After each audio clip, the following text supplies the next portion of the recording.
Hindi ko na mabilang kung ilang beses na ako nakapunta dito pero today is special dahil kasama ko ang kapatid at mga pamaking ko. Ayan nga at tumikenting pa yung isa. Tapos Kuya Isha Tatimian, gusto pa yata ng gawa ng trabaho yung konduktor. Joke lang po.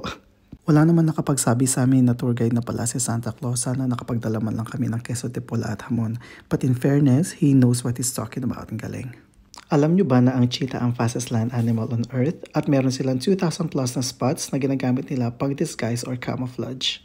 Ang mga rhinos naman pwedeng umabot ng bigat na 3 tons pero kahit ganun sila kabigat, kaya pa rin nila tumakbo ng 50 to 55 kilometers per hour. They are born without horns. They start growing it about 2 months and continue growing it for the rest of their life.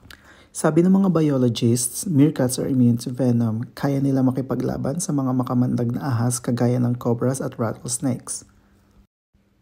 Hindi ko talaga alam bakit may ilong ng baboy dyan pero unggoy yan. Kilala naman ng giraffe sa kanilang mahahabang leeg. They are considered the world's tallest living land animal. Umaabot sila ng 5.5 meters o mas mataas pa sa 3 tao. Sikat naman ang mga hyena sa pagiging scavengers o yung kumakain ng leftovers ng ibang predators. Bago umuwi, nakita din namin yung kings of the jungle at syempre yung kangaroo na isa sa mga flag bearers ng Australia. Highly recommended ito para sa lahat, lalong-lalo na sa pamilya na may mga bata. Let's go see the other animals!